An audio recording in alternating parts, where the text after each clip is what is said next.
Shalom saudara-saudariku yang terkasih, terutama umat Paroki Maria Bunda Karmel. Hari ini Kamis 22 Juni 2017. Injil hari ini berbicara tentang doa Bapa kami. Kita akan sedikit banyak mengulas tentang kedalaman doa Bapa kami.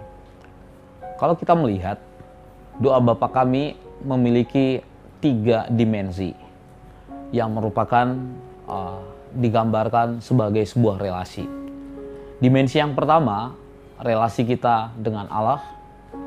Dimensi yang kedua, relasi kita dengan diri kita sendiri. Dan yang ketiga, relasi kita dengan sesama kita. Saudari dan saudaraku yang terkasih, menyangkut relasi yang pertama. Apa yang harus kita pupuk dalam hubungan kita dengan Allah? Bahwa semoga terjadilah kehendak Allah di bumi seperti di surga. Dan semoga manusia semakin hari hidup dalam pujian kepada Allah. Nah, tentu saja para saudara-saudari terkasih, kehendak Allah memang harus dan perlu untuk kita upayakan selama kita berjuang di dunia ini.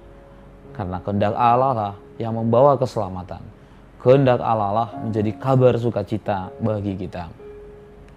Kehendak Allah apa? Keselamatan manusia. Kebahagiaan yang utama bagi manusia. Ini yang dikehendaki oleh Allah.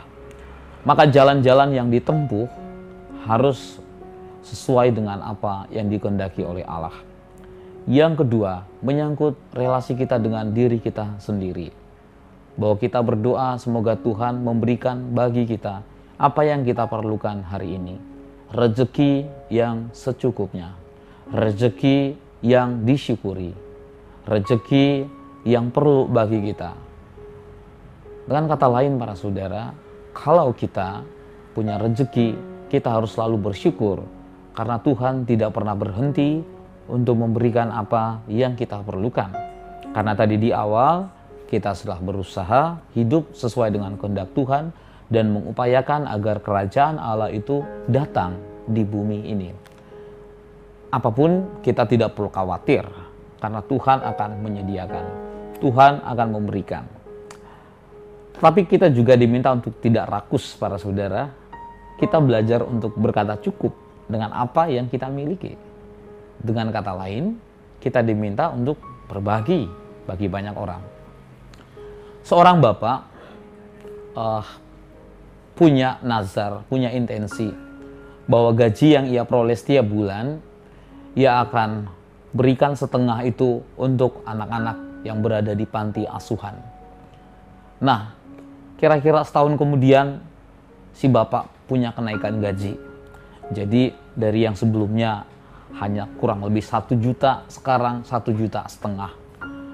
Nah, bagaimana ia membagi gaji dan pendapatannya? Sangat menyentuh para saudara, karena si bapak tetap memperuntukkan dirinya sendiri hanya 500.000. Meskipun ia mengalami kenaikan gaji, ia tetap memberikan kenaikan gajinya bagi mereka yang membutuhkan. Tentu ini contoh yang sangat inspiratif bagi kita. Bagaimana orang merasa cukup dengan apa yang dimilikinya.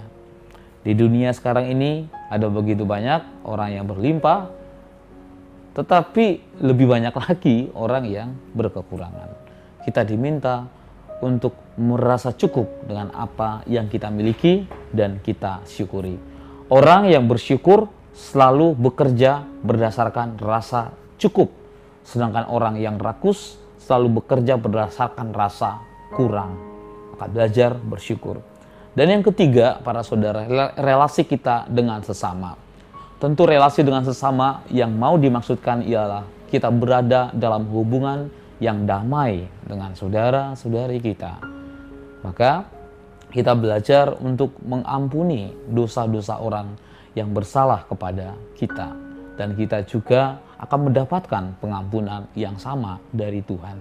Tentu hubungan yang timbal balik ini akan menghasilkan damai. Damai yang di surga sungguh terasa ketika kita di bumi, ketika kita berhasil mewujudkan hati yang terbuka terhadap perdamaian ini. 3 hal ini hendaknya menjadi nuansa doa-doa orang Kristiani. Tiga hal ini hendaknya menjadi nafas, menjadi roh dari setiap doa kita. Karena inilah doa yang sempurna, dan saya kira ini menjadi pandu dan panutan bagi kita dalam kehidupan doa-doa kita. Tuhan Yesus memberkati Anda.